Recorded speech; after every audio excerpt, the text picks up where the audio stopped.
Salam sejahtera bagi kita semua, semoga kita selalu dalam keadaan sehat, berbahagia, dan semoga semua makhluk hidup berbahagia. Kali ini kita akan masuk ke cakra yang ke-10 dan ke-11. Nah, yang ke-11 berarti yang terakhir ya, yaitu cakra dahi dan cakra mahkota. Yang mana cakra mahkota itu disebut juga cakra sahasrara. Kita masuk yang ke cakra dahi terlebih dahulu ya. Untuk tempatnya itu di tengah-tengah dahi ya, di jidat. Itu kalau yang sholat itu yang kemudian menempel ke sajadah, ke tempat sujud. Nah ya, ketika sujud itu tengah-tengah dahi itu menempel ke yang buat sujud ya, sajadah, ke lantai. Itu adalah lokasi dari cakra dahi. Berarti kan itu ada di atas dari cakra ajna, lurus. Nah, dia itu mengendalikan dan dia juga punya tugas untuk memberi energi kepada kelenjar yang ada di kepala. Nah, kelenjar yang ada di kepala kan ada hipofisis ya, atau pituitari, kemudian ada hipotalamus, kemudian ada juga pineal. Nah, kalau hipotalamus dia akan berfungsi untuk mengontrol suhu tubuh, kemudian juga untuk mengontrol rasa lapar, rasa haus ya, kita bisa merasakan itu.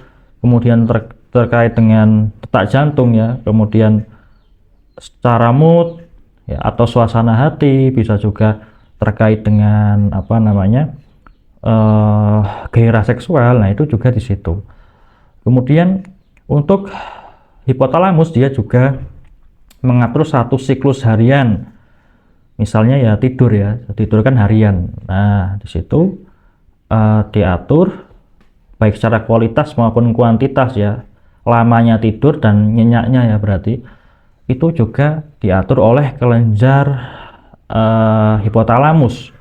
Kemudian kalau pituitari atau hipofisis yang kemarin kita bahas pada video sebelumnya ya, itu yang bisa mengatur atau merangsang seluruh kelenjar di tubuh ya, sebagai cakra yang berhubungan dengan cakra ajna. Maka disebut sebagai kelenjar induk. Cakranya disebut cakra induk atau cakra master karena bisa mengatur atau merangsang berbagai macam cakra dan kelenjar di seluruh tubuh. Kemudian ada kelenjar pineal. Kelenjar pineal dia yang akan di situ ada produksi dari hormon melatonin yang nanti dia akan bisa kita merasakan ngantuk ya secara alami. Nah, seperti itu. Nah, kemudian selain kelenjar di kepala, maka juga ada sistem saraf ya, saraf pusat. Saraf pusat itu di mana ya? Di otak ya. Selain yang ada di otak dan tulang belakang, itu sudah saraf tepi. Nah, kalau apa namanya, cakra dahi ini hubungannya dengan sistem saraf pusat, yaitu otak. Maka kalau terganggu ya jelas yang terganggu akan menimbulkan gangguan di berbagai macam bagian sesuai dengan apa yang terhubung atau apa yang menjadi tanggung jawab cakra dahi, yaitu di otak ya. Di otak ada nanti timbul tumor otak, kanker otak, kemudian bisa juga radang di selaput otak ya, kemudian juga saraf-saraf yang ada di otak ketika bermasalah, misal ada kerusakan saraf di otak, termasuk juga pembuluh darah yang ada di otak, misal seperti orang yang stroke. Nah, itu karena ada sumbatan di salah satu pembuluh darah di otak ya, satu wilayah pembuluh darah di otak.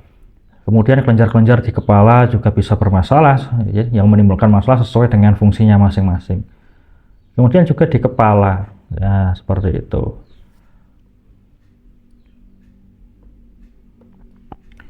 Yang akan menjadi penyakit fisik atau penyakit psikologis. Kalau penyakit fisik jelas yang berbentuk fisik, berbentuk material, artinya bisa diraba. Misal ya tumor, kanker itu kan menimbulkan benjolan, menimbulkan perubahan struktur ya, termasuk juga kerusakan pembuluh darah atau saraf itu kan juga merubah bentuk atau merubah struktur dari bagian di kepala atau di otak. Kalau secara psikologis nanti akan timbul sesuai dengan saraf apa yang bermasalah di otak ya. Apakah itu pada bagian atau kemudian pada wilayah yang mengatur terkait dengan suasana hati atau mengatur terkait dengan stres atau mengatur terkait dengan gerak tubuh. Nah, kalau dari sini adalah secara psikologis, berarti itu adalah seperti suasana hati. Kemudian dari segi stres, depresi, nah seperti itu. Nah, itu tadi cakra dahi yang kita akan lanjutkan. Tadi kan yang ke-10, sekarang yang ke-11.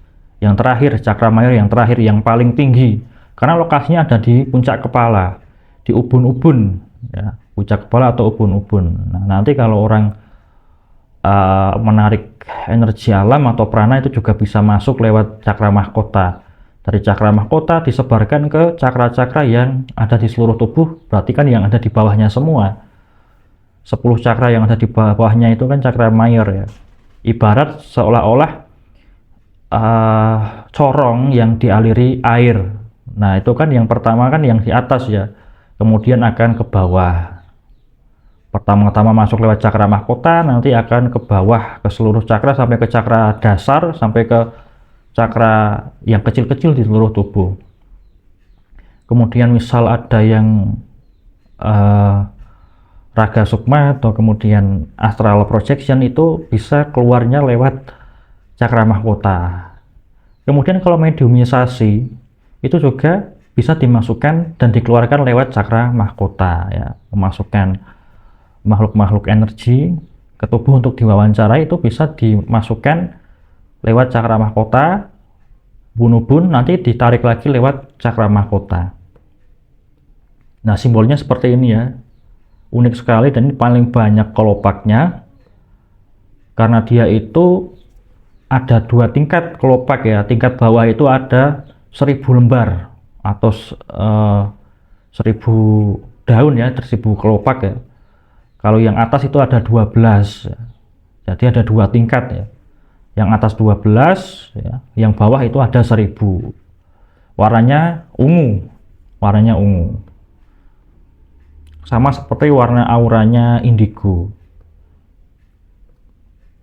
Nah, dia akan mengendalikan dan memberi energi itu kepada otak, kemudian kepada kelenjar pineal yang sudah kita bahas tadi, dan kemudian ke seluruh tubuh. Kenapa? Karena dia adalah cakra yang paling tinggi tingkatannya, hubungannya dengan spiritual, dan kemudian cakra tersebut sebagai cakra yang paling tinggi, kalau diisi energi dari atas masuk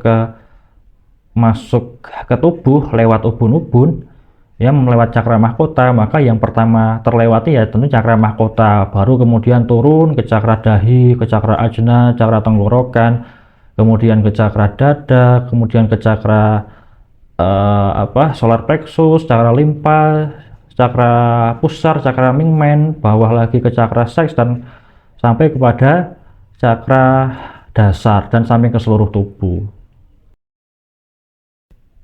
Nah, pintu masuk utama energi spiritual, energinya orang-orang yang meditasi, yang yoga, yang melakukan olah-olah spiritual. Nah, itu pasti lewatnya secara utama itu energi ketuhanan, itu lewatnya ya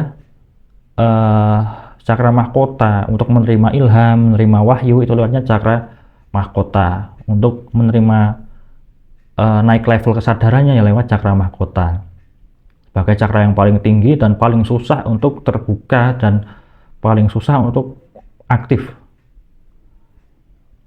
Karena terbukanya cakra mahkota menyebabkan terbukanya rahasia alam, kesadaran terkait rahasia alam, pengetahuan terkait dengan alam semesta yang tidak semua orang bisa mengetahui, kita bisa mengetahui.